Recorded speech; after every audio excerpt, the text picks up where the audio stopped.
Hello guys, ఈ వీడియోలో ఎలా ఉండే నా చెస్‌ని వితౌట్ ఎనీ ఎక్విప్‌మెంట్ ఎలా గ్రో చేశానో చూపిస్తాయి.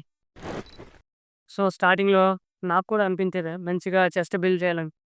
కానీ జిమ్‌కి వెళ్ళడానికి డబ్బులుండేవి కావాలి. సో, అప్పుడు నాకు అనిపించిందనమాట. ఎందుకు జిమ్‌కి వెళ్ళడం, ఇంటి దగ్గర ఉండి కూడా మనం మన చెస్ట్‌ని బిల్డ్ చేసుకోవచ్చు కదా! అని చెస్ట్‌ని గ్రో చేసుకోవడానికి హెల్ప్ చేసిన ఎక్సర్సైజ్ అన్నీ మీకు చూపిస్తా. సో, వీడియోని ఎండ్ వరకు చూడండి. మనకైతే టోటల్‌గా 7 ఎక్సర్సైజ్ ఉన్నాయన్నమాట. 7 ఎక్సర్సైజ్ కూడా మన చెస్ట్‌ని కంప్లీట్‌గా target upper chest, middle chest, lower chest, inner chest and side chest. దాంతో పాటు మన ఎక్స్‌పోజివ్ మూవ్‌మెంట్ కూడా ఉంటది. ఎక్సర్సైజ్ ఏంటంటే మన రెగ్యులర్ పుషప్స్ అనమాట. ఇది మన మిడిల్ చెస్ట్‌ని టార్గెట్ చేస్తుంది. అంతే. షోల్డర్ విడ్త్‌లో పెట్టుకోండి. హ్యాండ్స్ పొజిషన్ బాడీని మొత్తం ఫ్లాట్‌గా ఉంచి ఎల్బోస్ ఏమో 45 డిగ్రీస్. అర్థమైందా? షోల్డర్ తీసుకున్నారు, బాడీ ఫ్లాట్, షోల్డర్ ఎల్బోస్ అనేవి 45. ఇలా పడితే 90 అయిపోద్ది. ఇలా బాగుంది. 45 డిగ్రీస్ అంతే.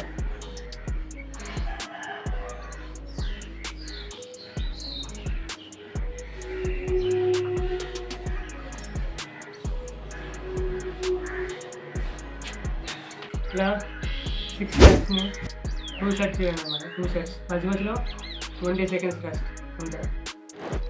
సో సెకండ్ ఎక్సర్సైజ్ ఏంటంటే ఇంక్లైన్ పుషప్స్ అనమాట. ఏంటంటే చైర్ కానీ లేకపోతే బెడ్ కానీ లేకపోతే సర్ఫేస్ కానీ దీని మీద చేయబెట్టి పుషప్స్ చేయడం. ఇదేంటంటే మన అప్పర్ చెస్ట్ని టార్గెట్ చేస్తుంది. ఏమన్నా ప్రెజర్ చూపిస్తాం. సేమ్ ఇంకా హ్యాండ్స్ని ఇలా పెట్టి ఇలా 6 to 8 reps.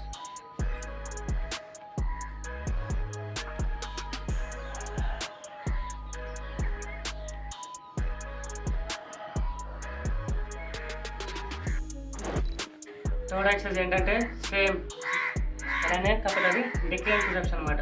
ఇప్పుడు మనమైతే ఎలా అయితే చేయి పైన పెట్టుకున్నామో చైర్ అనేది ఇప్పుడు లెగ్స్ పెడతాం అనమాట, చైర్ కింద పెడతాం అనమాట. చూపిస్తాం చూడండి. దానికి ఆపోజిట్ ఇట్లా పెట్టుకొని చైర్ కింద పెట్టి సేమ్ బాడీ ఫ్లాట్,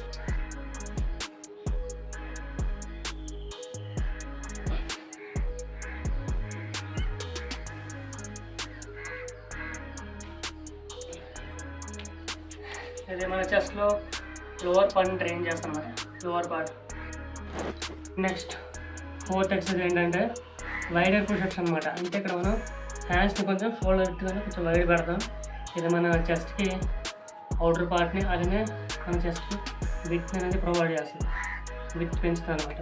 ఎలా చేయాలి సేమ్ అంటే షోల్డర్ పెట్టుకొని కొంచెం ఎక్స్ట్రా తీసుకొని same body flat about 45.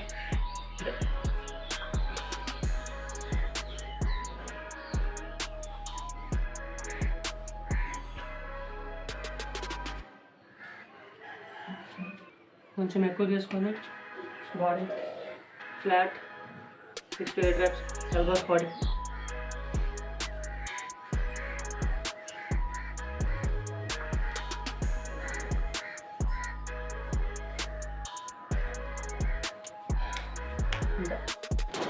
So మన ఫిఫ్త్ ఎక్సర్సైజ్ ఏంటంటే డైమండ్ పుషప్స్ అనమాట. డైమండ్ పుషప్స్ ఎందుకంటే మనం హ్యాండ్స్ని ఒక డైమండ్ షేప్లో పెడతాం అనమాట. అలా డైమండ్ షేప్లో పెట్టి పుషప్స్ చేస్తాం. ఇది కొంచెం కష్టంగా ఉంటుంది, కానీ ఇది మన ఇన్నర్ చెస్ట్ బిల్డ్ చేయడానికి హెల్ప్ చేస్తుంది. అలానే మన ట్రైసెప్స్ కూడా.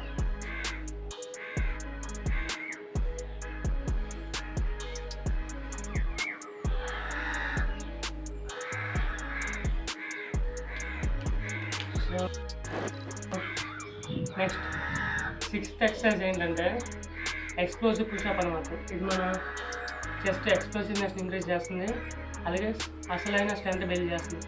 ఎవరైతే బాక్సర్స్ ఉంటారో వాళ్ళకి ఇది చాలా అవసరం. సో ఎలా చేయాలో చూపిస్తాం చూడండి. ఏం లేదు, పుషప్స్ పైకి వెళ్ళేటప్పుడు కొంచెం పుష్ చేయడమే పైకి. ఇలా లేదు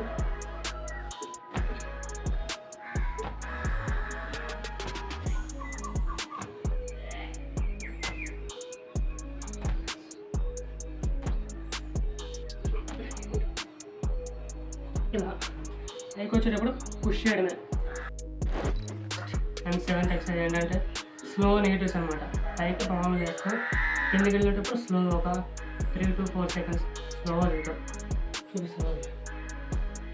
same shoulder with body flat focus 45 ఎందుకండి స్లోగా 1 2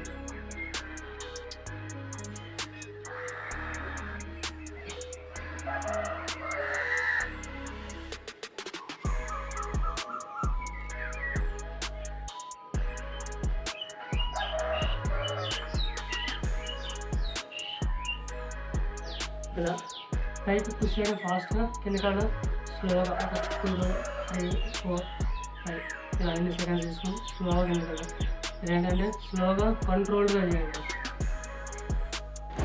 అంతే గైస్, మన వర్కౌట్ అయితే అయిపోయింది. జస్ట్ 7 ఎక్సర్సైజ్ మన ఓన్ బాడీ వెయిట్ అక్కడక్కడ చైర్ వస్తాయి, అక్కడ ఇంక్లైన్ దగ్గర డిక్లైన్ దగ్గర అంతే. ఈ వర్కౌట్ని మీరు 3 to 4 టైమ్స్ ట్రై చేయండి, పక్క రేస్ అనేవి వస్తాయి. ఈ వీడియో కనుక మీకు హెల్ప్ఫుల్ కానీ ఇన్ఫర్మేటివ్ అనిపిస్తే please do subscribe and like చేయండి. అలానే మీకు నెక్స్ట్ ఏ బాడీ పార్ట్ మీద వర్కౌట్స్ కావాలో కింద కామెంట్ సెక్షన్లో మెన్షన్ చేయండి.